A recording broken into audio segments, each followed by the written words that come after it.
Que sí, muy buenos días. Muchísimas gracias a todos que nos han estado acompañando en estas ruedas de prensa durante este periodo que ha estado en la comisión permanente.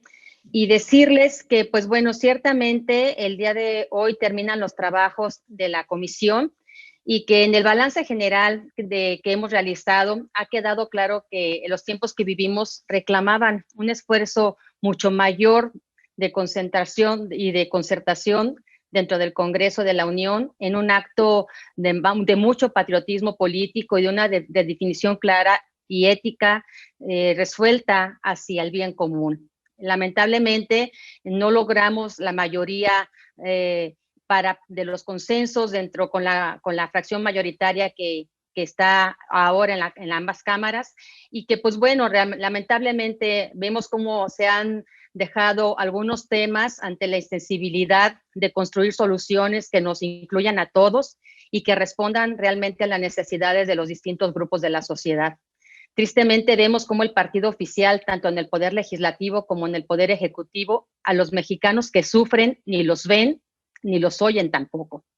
En la comisión permanente tuvimos la valiosísima oportunidad de ver realmente por las familias mexicanas, de servir a México y de velar por quienes han padecido la pandemia, la crisis económica o la violencia a lo largo y ancho del país. Y sin embargo, no pudimos atender estos temas de manera puntual y precisa. Y el funesto escenario que nosotros estamos viviendo no mereció a quienes están ahora en el gobierno atender las innumerables iniciativas o proposiciones que se concentraron en lo fundamental, y todo pareciera indicar que es por el pavor de que en estas situaciones pues se afectara a la imagen del presidente. Y lo quiero comentar también que como fracción del Partido Acción Nacional, nosotros hemos estado siempre en la mejor tesitura de poder hacer construcciones de acuerdos.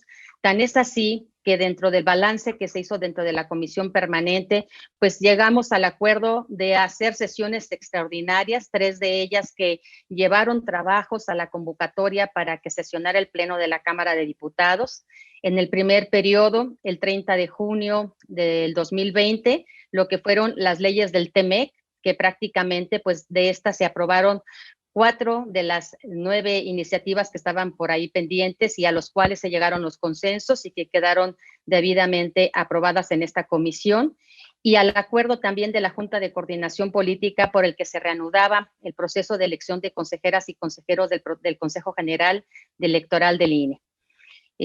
El segundo periodo ordinario que se realizó fue precisamente para la elección de las consejeras y consejeros, y hay que decirlo también claramente, este así fue uno de los mejores trabajos que se realizó en un trabajo en consenso, en donde en un proceso inédito con la participación de la sociedad, en un proceso también transparente, se eligieron a los 4 consejeros que se vinieron a sumar al trabajo tan importante que va a realizar esta institución para el proceso electoral 2021, en donde quedaron electos Norma Irene de la Cruz Magaña, Carla Astrid Homrey Jordán, José Martín Fernando Faz Mora y Uquib Espada Zancona. Fueron los resultados en donde prácticamente por unanimidad, con algunos mínimos disensos, llegaron a ser electos y bueno, llegaron a integrarse también al trabajo del INE. Y en el tercer periodo extraordinario, pues bueno, ahí también nosotros, como en los otros 2 periodos, acompañamos, en este tercero no, derivado de que, pues bueno, lo que se pretendía llevar a discusión, la modificación al artículo 1 de la Ley de Adquisiciones de Arrendamientos y Servicios del Sector Público, para darle al presidente de la República y a la Secretaría de Hacienda todas las facultades para la compra de medicamentos e insumos en el extranjero sin ningún requisito, sin ninguna claridad en el tema de transparencia, ni rendición de cuentas, ni tampoco, y mucho menos, teniendo la certeza de que esta calidad de medicamentos vendría a ayudar a las necesidades de las familias mexicanas, pues nosotros no acompañamos este periodo extraordinario de sesiones. Sin embargo, sí estuvimos haciendo un puntual señalamiento de por qué no lo estuvimos acompañando, por qué nosotros no aprobamos esta modificación al artículo 1, y pues bueno, lo vamos a ver el día de hoy. El 29 de julio fue aprobado este decreto, esta modificación. Hoy estamos prácticamente a 24, 25 de de agosto, estamos casi a un mes de que se aprobó dicha ley y pues bueno, vemos cómo las carencias y las necesidades continúan y permanecen en el sector salud, ¿no? Estos son temas que abordamos, al igual que la armonización de 86 leyes en materia de paridad de género también en 3 minutos y una iniciativa que también aprobamos en la Cámara de Diputados y que por supuesto acompañamos con respecto a la integración paritaria de consejos, comités, junta de gobierno, asambleas generales, comisiones y órganos de gobierno.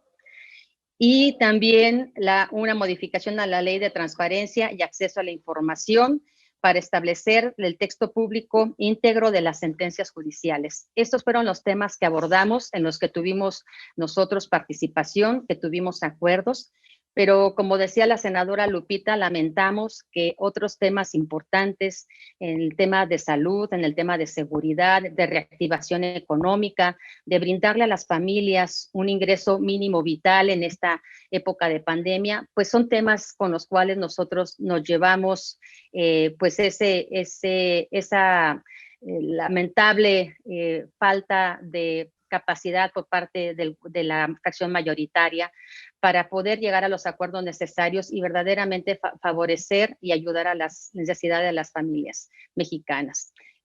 Bueno, nosotros estamos en la mejor disposición, lo seguiremos haciendo como fracción parlamentaria del PAN y desde la Cámara de Diputados, por supuesto que seguiremos impulsando las iniciativas que se quedaron pendientes, que no fue posible sacar en este periodo de esta permanente, pero pues bueno, inicia el nuevo periodo ordinario y nosotros no quitaremos el dedo del renglón para que estas iniciativas que van en un apoyo directo a las familias, a los empresarios, al campo, a la salud, a la seguridad en México, sean aprobadas en el siguiente periodo y sean discutidas en la Cámara de Diputados.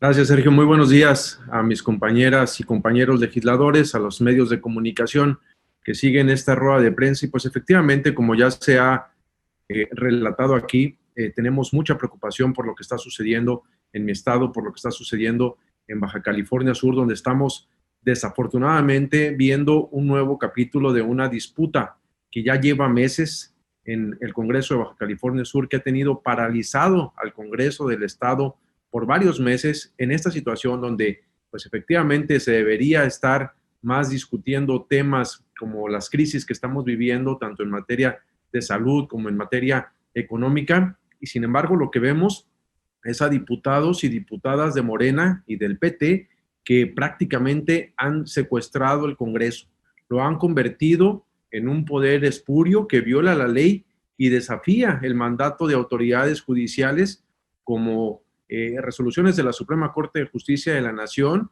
y de una juez de distrito de Baja California Sur. Por lo tanto, por supuesto que levantamos una enérgica protesta por este atropello realizado el pasado sábado por la mayoría de Morena en el Congreso local al destituir y amonestar a diputados del PAN, PRI, PRD, PES y Partido Humanista. Condenamos esta acción reiterada de los legisladores del Partido Morena al persistir en su intento por desaparecer la oposición en el Congreso local de Baja California Sur, y lo que quieren, pues es claro, es tener la vía libre para la aprobación de leyes y reformas a su antojo, y esto por supuesto que nos parece gravísimo porque es un atentado contra la democracia. Advertimos pues un riesgo de que a nivel nacional estos hechos pretendan replicarse en otras entidades en las que Morena tenga mayoría para de una manera burda e ilegal, como lo están haciendo en Baja California Sur, eliminar a los diputados de las fracciones de oposición simplemente porque les son incómodo. Y hacer de esto una práctica común implicaría, por supuesto, un golpe a los principios de representación proporcional, en una palabra, de la democracia en nuestro país al más puro estilo autoritario de regímenes tiránicos. Entonces expresamos pues nuestra preocupación por lo que está sucediendo en Baja California Sur. Hacemos efectivamente un llamado a los diputados y diputadas del Congreso local a que diriman sus disputas, a que dejen de pelear por espacios y posiciones, a que no pretendan eliminar a la oposición porque le resulte incómoda, y hacemos también un llamado a la Suprema Corte de Justicia de la Nación a que resuelva lo más pronto posible esta situación que, insisto, tiene en la parálisis al Congreso local de nuestro estado. Muchas gracias, diputado. Empezaríamos con las preguntas y respuestas, si les parece bien. Se acaban de incorporar el coordinador Romero Hicks y el diputado Héctor Jaime Ramírez Barba. La siguiente pregunta sería para Leti Robles de la Rosa. Leti, estás conectada, ¿verdad? ¿Qué tal? Sí, aquí estoy. Muy buenos días a todos y a todas. Son preguntas en relación al tema que se está poniendo, pues, en primer lugar, desde el Ejecutivo Federal, que es la consulta para enjuiciar a los expresidentes de la República. Les quiero preguntar, como legisladores que fueron los creadores de la reforma constitucional que permite estas nuevas reglas de la consulta popular, ¿qué es lo que impera, senadores y diputados federales, para el criterio? La consulta popular se aplica en el primer domingo de agosto, como ustedes aprobaron a nivel constitucional, o se aplica el día de la elección federal, como viene en la ley reglamentaria de ese derecho, pero que corresponde a otra reforma constitucional que ustedes pues abrogaron. Y por la otra parte, preguntarles si sería factible hacer esa consulta, dado que la Constitución dice que no se pueden poner a consulta los derechos de las personas. Muchísimas gracias. ¿Quién nos ayude a responder? Por favor, coordinador. Primero, la ley no somete a consulta, se aplica. Y en un despotismo no ilustrado de nuestro presidente, quiere poner una cortina de humo para simular su ineptocracia frente a la atención de la crisis de la pandemia y derivadas. Hoy, el INEGI ha publicado ya el informe trimestral. La economía decrece en más de 18%. Jamás en la historia de este país habíamos tenido esa circunstancia. Por lo tanto, en el caso aludido, la pregunta es muy concreta y tenemos que reconocer que no procede esa consulta. ¿Cuáles son las excepciones para la consulta popular? Y la ley es muy clara. Y donde la ley no distingue, nosotros no podemos distinguir, y es la Carta Magna. Restricción a derechos humanos es el caso. Los principios consagrados en el artículo 40 de la Constitución de una república representativa, democrática, laica y federal, la permanencia o continuidad de servidores públicos en cargos de elección popular, la materia electoral, el sistema financiero, ingreso, gasto, presupuesto de egresos. Por lo tanto, no hay materia. Ahora, si se empeñaran en hacer esto, porque tienen varias vías, la primera, que sería un insulto a la investidura presidencial, es que la intente el propio presidente, una autodegradación. La segunda es simular a través de un tercio de integrantes de las cámaras, que podrían tener los números, y sería evidentemente un error monumental de cualquiera de los legisladores acompañar esta circunstancia. Y la tercera es estimular al 2% de los ciudadanos, que serían como 1.600.000 personas, para poder atender esta circunstancia. Ya desde ayer, voces muy especializadas y calificadas nos han dicho que esto evidentemente no procede. El artículo 35 de la Constitución, cito, establece que no podrán ser objeto de consulta popular la restricción de los derechos humanos ni las garantías para su protección. Última reforma, que usted, Leti, es una estudiante muy avanzada de estos temas legislativos, se aprobó en 2019. Y como algunos han señalado, someter a consulta si se debe juzgar a una persona no procede. Afecta la presunción de inocencia, afecta la violentación del debido proceso, afecta los costos y nosotros interpretamos que la fecha, cuando pudiera organizarse, en su caso, y en este no aplica, sería el primer domingo de agosto. Hoy lo que queremos es hablar con verdad, con transparencia, con legalidad. Queremos Estado de Derecho, no Estado de chueco, como diría Gabriel Said. Tenemos que ver la elección del año próximo con la prudencia y la serenidad republicana que merece y no contaminar los asuntos. Cada partido tendrá que tener sus plataformas, sus mejores candidatos y que sea el elector que determine todo esto. Es evidente que la preocupación de nuestro presidente en su inmadurez es no estar en la boleta. Y nosotros creemos que lo importante es que frente a la historia esto se haga con transparencia. Cuentas claras, amistades largas con México. Lo más claro es lo más decente. No procede. La ley se aplica, no se consulta. Muchas gracias, coordinador. Rubén Feital, ¿estás conectado? Sí, estoy conectado. Adelante, por favor. Buenos días, legisladores. Buenos días, compañeros. El Diario Oficial de la Federación publicó el acuerdo del Consejo General del INE para que los partidos obtengan 7,226 millones de pesos de recursos públicos en 2021. Ese monto se repartirá entre Morena, PAN, PRI, PRD, PT, Movimiento Ciudadano y Verde Ecologista, y eventualmente 7 más que buscan su registro.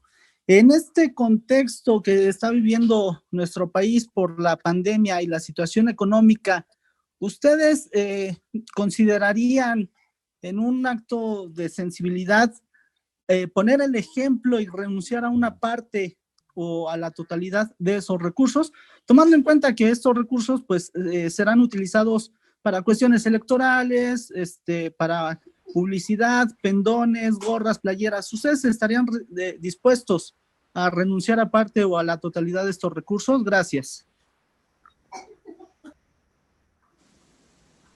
Por favor, coordinador. Gracias. El financiamiento de las campañas está determinado por la Carta Magna, artículo 41 de la Constitución. Y estas preguntas, que siempre son valiosas, deben de enfrentarse con claridad y con racionalidad. El INE lo que hace es aplicar la Constitución, y de ahí vienen las asignaciones de los partidos. Y la ley de presupuesto y la propia Constitución establecen con claridad el sentido de responsabilidad del objeto del gasto, que no puede modificarse por capricho o por discrecionalidad. Y a ese propósito, nosotros tenemos que entender que el marco de la Constitución y las leyes secundarias es el que debe de prevalecer. Y nosotros vamos a respetar eso. Ya si eventualmente algún partido toma otras decisiones, tendré que acudir ante la instancia correspondiente. No son decisiones que nos corresponden a nosotros ni a los propios partidos políticos. Ya lo vivimos en otra etapa en que Morena, en su simulación demagógica, dijo que iba a usar el recurso para una cosa y entregó para circunstancias. No mezclemos el tema electoral, hablemos con sentido de responsabilidad. Ya en su momento, por eso la Constitución y las leyes de la vida lo correspondiente. Gracias, coordinador. Rita Cerón nos pregunta, senadoras y senadores, preguntarles si su bancada tiene el compromiso de avanzar con la reforma al Poder Judicial y la regulación de la marihuana con fines recreativos, y si esto realmente llevará a la pacificación del país. Para dar otro ángulo, allá que mencionó el senador Rementería. O sea, en el caso de la marihuana, sin duda que eso no va a causar ningún tipo de paz. O sea, eso es un invento ahí marciano. Lo que sí se ha evidenciado con el tema de la seguridad es que si no han sido capaces en 633 días de regular algo que ya estaba aprobado y que significa que la COFEPRIS pudiera decir qué productos de la marihuana, de la cannabis medicinal se tendrían que poner al mercado, pues llevamos entre 633 días sin que muchos mexicanos que pudieran tener una opción a un producto alopático manejado con la cannabis se estuvieran atendiendo hoy en México. De hecho, el último intento hace un mes lo metieron a la COFEMER y la COFEMER se regresó. O sea, no tienen capacidad para hacer las cosas. Si no regulan la marihuana medicinal, que es tan simple de regular, pues ya me imagino ahora con el Instituto de la Mota definiendo todas las características que viene en esta iniciativa que está ahí en el Senado varada, pensando en que regulando eso se va a tener mucho control. La verdad es que va a ser un desorden impresionante y hay mucho riesgo para los adolescentes si esta marihuana se utiliza para tipo lúdico. O sea, me parece que ojalá tuviera tan siquiera la capacidad hoy de poder tener ya marihuana medicinal o todos los derivados químicos para atender a los pacientes que tienen algunos problemas que sí pueden ser bien manejados por la cannabis y por sus derivados químicos potentes. Muchas gracias, diputado. Claudia Flores Barreto, ¿estás conectada, Claudia? Sí, ¿qué tal? Buenos días a todos. Solo preguntarle su opinión sobre dos asuntos. Uno tiene que ver con pues este anuncio que se hace, que es muy posible que haya una alianza prácticamente de toda la oposición para competir por la Ciudad de México a futuro, y también preguntarle sobre la investigación que comentaba ayer la secretaria de Gobernación debe hacerse en torno al subsecretario.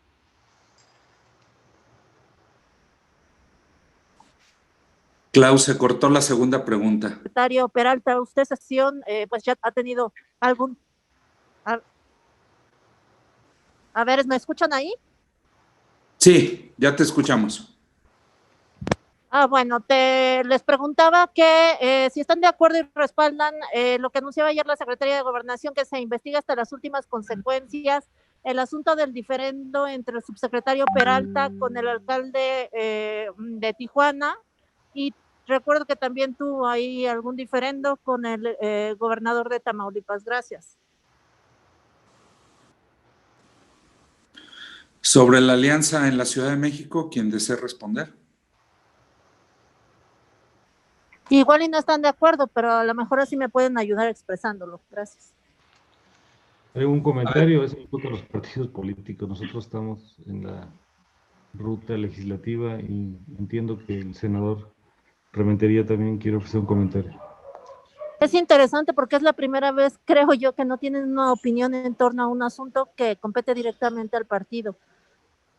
Pero no somos dirigentes del partido, por eso, Claudia, no representamos al partido. Pero sí son senadores del partido. Somos senadores de la República y diputados federales y representamos a toda la población. Y sí tenemos un origen partidario, pero no somos voceros del partido porque no estamos autorizados. Las alianzas, en el caso de nuestro partido, se acuerdan por órganos colegiados. En el caso nuestro es el Consejo Nacional en lo general y en lo particular ya en las entidades federativas. Por elemental prudencia, por eso esperemos a que los partidos determinen en sus órganos correspondientes.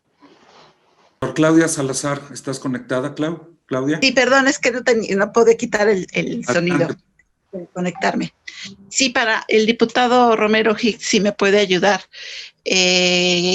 con una respuesta a lo que ya está sucediendo al interior de Morena, de que exigen muchos diputados que el coordinador Mario Delgado ayude a que el PT llegue a la Cámara, a la mesa directiva de la Cámara de Diputados, que presida el PT o que sea algún miembro de la coalición de Juntos Haremos Historia. ¿Qué se perfila para esto, diputado? Ya faltan pues unos días para que se elija la mesa directiva y todo parece ser que se avecina otra vez una crisis institucional por la falta de acuerdo o de una posible violación al acuerdo que hubo hace 2 años sobre la rotación en la mesa directiva. ¿El PAN ya qué posición tiene de que no se llegue a respetar este acuerdo y que se impongan visiones de que no puede llegar la oposición a la mesa directiva. El tema se resolvió, Claudia y amigas, el 5 de septiembre del 2018, en el acuerdo fundacional de la Junta de Coordinación Política, que es del dominio público. La ley se cumple, no se consulta. Y en ese momento el pronunciamiento fue muy claro. Cito el acuerdo del 5 de septiembre. Se acordó que en estricto cumplimiento de la ley orgánica, la presidencia de la mesa directiva sea rotativa conforme a lo establecido en la ley orgánica en su artículo 17 y de acuerdo al orden decreciente de los grupos parlamentarios. Adicionalmente, que se privilegiará siempre el debate y no se va a utilizar de manera que transgreda la pluralidad democrática representada en la Cámara. Y la pluralidad democrática es la que teníamos al llegar. No es tema. Ya este acuerdo refleja el huachicol y el trasvase previo que tuvieron entre Morena y la Alianza. En el caso de la Cámara de Diputados, Morena obtuvo el 37.25% de la votación, no tenía mayoría. Y la Alianza Juntos Haremos Historia obtuvo el 43.58% de la votación, no eran mayoría. En el caso del presidente de la República, él sí obtuvo un amplio mandato, que fue el 53.19%. Hablemos con propiedad y esa es la numeralia de cómo llegamos a San Lázaro y más o menos una décima cómo llegaron nuestros senadores a su función legislativa del Congreso de la Unión. Entonces nosotros pensamos que esto opera en tres sentidos. Primero, se aplica la ley. Segundo, se honra la palabra. Y tercero, se fortalecen las instituciones democráticas. Es un tema de Estado y no está sujeto a consulta. Muchas gracias, coordinador. Y para finalizar, nos dice también para usted, coordinador Romero Hicks, si piensa que en verdad con la televisión están aprendiendo los niños. Y con eso terminaríamos. El lunes de esta semana vivimos tres grandes escenarios que enfatizan la desigualdad, y es muy triste. Después de que las clases suspendieron en algunos estados a partir del viernes 13 de marzo y en otros a partir del viernes 20 de marzo, regresaron 30 millones de educandos en tres condiciones diferentes. Primero, los que tienen acceso a las plataformas digitales y al acompañamiento especializado. Segundo, los que están recibiendo esto vía la televisión y que no contamos con una cobertura del 100% en el país, es del 93%. Y tercero, el que más entristece, los que no regresaron, los que corremos el riesgo de perder en el camino. Nuestra posición ha sido claramente enunciada de que acompañamos a la Secretaría Federal de Educación Pública y acompañamos a las secretarías locales en esta búsqueda para poder tener las mejores condiciones. Pero también lo vemos con un gran sentido de preocupación, porque la televisión es un instrumento. Sin embargo, nada suple el acompañamiento del maestro, que hasta este momento lamentablemente está ausente, y tampoco suple el gran sentido cercano de la participación de los padres de familia. Y los retos son muy grandes, porque el padre y la madre están saliendo a trabajar y no tenemos las condiciones suficientes para el trabajo tutorial. Ya hay aspectos adicionales, como la salud emocional de nuestras niñas, niños y adolescentes, porque no han convivido desde mediados de marzo con sus compañeros, porque no tienen interacción con el maestro, y esto se ha ido complicando más. Por ahora, todavía los libros de texto no han llegado, las guías de los maestros tampoco, y estamos preocupados porque se destacan las desigualdades y podemos tener problemas de cobertura, de calidad y de deserción. Reconozco el esfuerzo de la Secretaría de Educación Pública, pero cuando lo comparo con Perú, me entristece ver que en Perú hicieron mejor la tarea. Lo que hemos visto hasta este momento son facilitadores de reciclajes de programas previos, de acuerdos con televisoras como la de España, la de Uruguay, la de Perú, la de Argentina, pero no todavía producciones propias. Y además, en el caso de todo esto, por la complejidad sociodemográfica, en cualquier familia que tenga más de una niña o un niño o un joven y solamente tiene una televisión, no alcanza. Porque esa es la realidad que tenemos en el momento. Por eso nosotros estamos de acuerdo en que esto sea un instrumento temporal, pero estamos muy preocupados porque evidentemente no es la solución.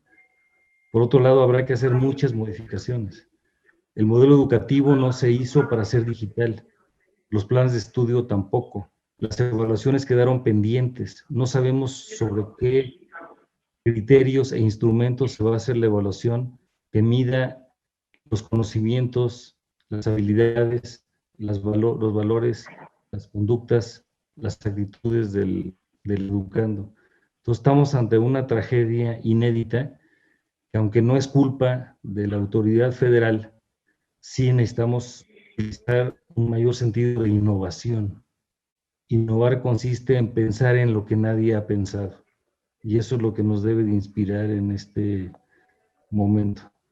Lupita Saldaña, por ejemplo, es maestra de origen, probablemente nos pueda dar también su gran testimonio, o José Salazar, que es una legisladora y que también lo está viviendo desde el punto de vista personal y familiar. Entonces, no queremos hacer un juicio lapidario, solamente señalar que tenemos que hacer mucho más.